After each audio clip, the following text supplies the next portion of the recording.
Assalamualaikum warahmatullahi wabarakatuh. Sahabat-sahabat tercinta yang dirahmati Allah, jumpa lagi dalam acara Kulluhum, kuliah 10 menit dari Undang Munawar Official Channel. Mudah-mudahan bermanfaat bagi kita semua. Materi kali ini saya masih akan melanjutkan kisah tentang Nabi Musa alaihi salam. Nabi Musa alaihissalam pamit kepada mertuanya, yakni seorang Syekhu Madian. Ada yang menyatakan itu Nabi Syuaib. Setelah menikah dengan salah seorang putrinya, ia memohon doa restu dari orang tuanya untuk pergi meninggalkan Madian menuju Mesir. Karena seruan dari Allah Subhanahu wa Ta'ala kepada Nabi Musa, sebagaimana dalam Al-Quran Surat Asy-Syu'ara ayat 10-11. A'udzubillahi minasyaitonirrajim. Wa idza nada rabbuka Musa ani'til qaumadz zalimin qauma fir'auna ala yattaqun. Dan ingatlah ketika Tuhanmu menyeru Musa dengan firman-Nya, datangilah kaum yang zalim itu, yaitu kaum Fir'aun, mengapa mereka tidak bertakwa. Nabi Musa harus menghadapi Fir'aun. Sebelum saya melanjutkan kisah tentang bagaimana real dari perlawanan itu, saya ingin mengatakan bahwa Musa melawan Fir'aun adalah sebuah perlawanan yang sangat jomplang. Karena apa? Karena kondisi Musa yang serba lemah, sementara Fir'aun yang serba kuat. Kondisi Musa yang dalam keadaan sangat mengkhawatirkan, dalam pengertian apabila dibandingkan dengan dengan Fir'aun. Kondisi Musa yang serba minus dibandingkan dengan kondisi Fir'aun yang serba surplus, serba super. Jadi ini adalah sebuah perlawanan yang sangat jauh, perlawanan yang sangat jomplang. Atau ibarat Nabi Musa seperti seekor cicak dan Fir'aun seperti seekor buaya. Jadi cicak melawan buaya. Tapi jika Allah menghendaki untuk mengalahkan orang kuat melalui orang lemah, bagi Allah kuasa, bagi Allah bisa. Untuk mengalahkan orang hebat, dikalahkan melalui orang biasa-biasa saja, bagi Allah bisa. Dan itulah yang ditunjukkan oleh Allah Subhanahu wa Ta'ala. Dengan kekuasaannya, Nabi Musa ternyata dapat mengalahkan Fir'aun. Mari kita lihat perbedaan yang jauh berbeda antara Musa dengan Fir'aun. Sejak kecil, Nabi Musa sudah berada pada ancaman sang raja, yakni Fir'aun. Yakni barang siapa yang melahirkan seorang anak laki-laki dari Bani Israel, maka harus dibunuh. Bayi itu harus dibunuh. Dan ternyata Musa lahir pada saat aturan itu ada dari Fir'aun. Dan untuk menyelamatkan Musa, Allah Subhanahu wa Ta'ala mengilhamkan kepada ibunya, yakni Yukabad, agar anak itu dihanyutkan ke sungai Nil. Maka kemudian disimpanlah dalam sebuah peti. Dihanyutkanlah ia ke sungai Nil. Dan ternyata sebagaimana yang sudah diceritakan dalam kisah sebelumnya, ia dipungut oleh istri Fir'aun, yakni Siti Asyah. Dipungutlah dia dan akan dibunuh oleh Fir'aun. Tetapi kata Siti Asyah, jangan, anggap saja, atau lebih baik anak ini diangkat menjadi anak kita sendiri. Karena saya, kata Siti Asyah, sangat sayang kepada anak ini. Kemudian Nabi Musa berada dalam pengasuhan Fir'aun, ada di istana itu. Berarti segala sesuatunya ada dalam penguasaan Fir'aun.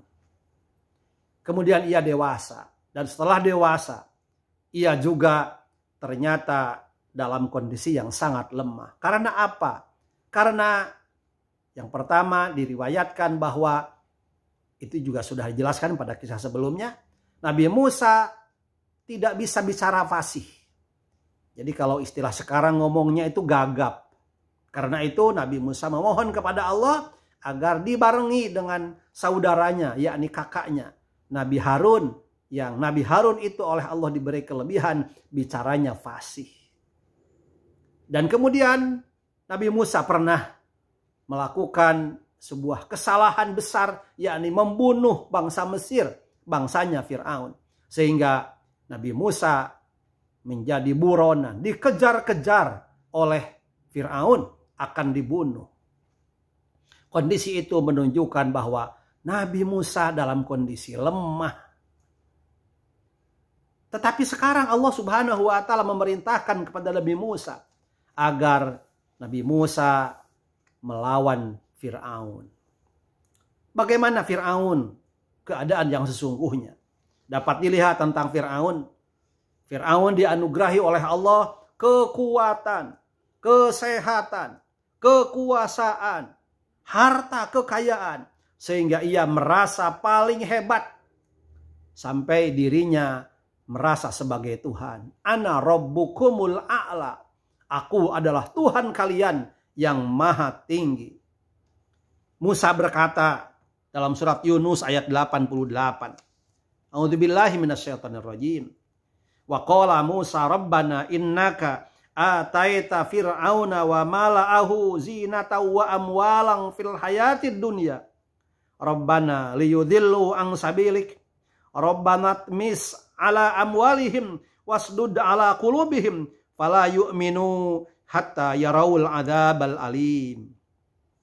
Dan Musa berkata, ya Tuhan kami, Engkau telah memberikan kepada Fir'aun dan para pemuka kaumnya perhiasan dan harta kekayaan dalam kehidupan dunia.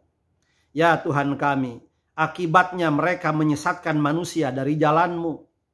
Ya Tuhan, binasakanlah harta mereka dan kuncilah hati mereka sehingga mereka tidak beriman sampai mereka melihat azab yang pedih. Di dalam Al-Quran surat Al-Qasas ayat 38-39. Allah berfirman, bagaimana Fir'aun berkata pada saat itu. Al-Qasas 38. A'udzubillahi minasyaitonir rajim.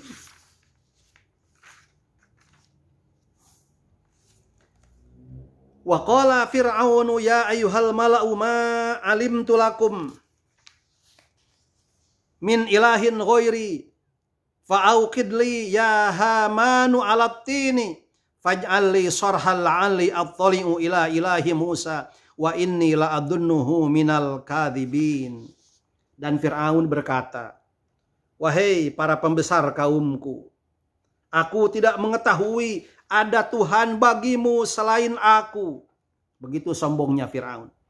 Maka bakarkanlah tanah liat untukku wahai Haman, untuk membuat batu bata. Kemudian buatkanlah bangunan yang tinggi untukku agar aku dapat naik melihat Tuhannya Musa. Dan aku yakin bahwa dia termasuk pendusta.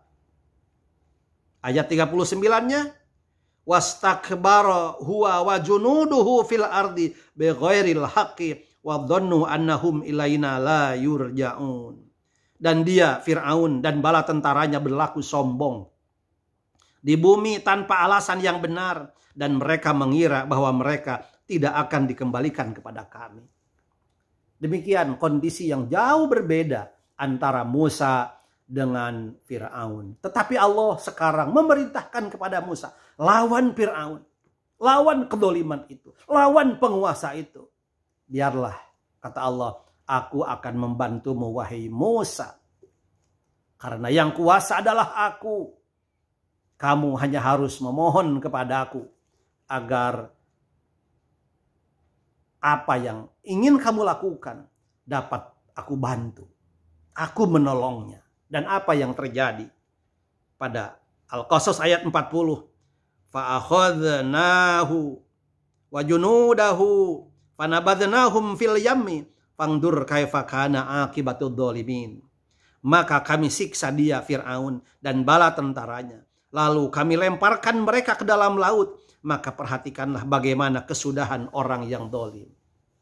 Jadi kondisi ini kondisi perlawanan dari seorang Nabi Musa kepada Raja Fir'aun adalah sebuah kondisi yang hanya bisa dibuktikan dengan keimanan dan keyakinan kepada Allah bahwa siapapun manusia, sehebat apapun manusia, ternyata dapat dikalahkan oleh sesuatu yang lemah atas izin Allah Subhanahu wa Ta'ala. Jadi kepada siapapun yang merasa lemah dan menghadapi apapun yang ternyata bagi kita itu adalah sebuah hal yang sangat kuat, bergantunglah kepada Allah, memohonlah kepada Allah agar semua itu dapat dikalahkan dengan keyakinan akan kebenaran, keyakinan akan pertolongan Allah Subhanahu wa Ta'ala. Terima kasih, mudah-mudahan bermanfaat. Wallahul muwaffiq ila aqwamit thoriq. Wassalamualaikum warahmatullahi wabarakatuh.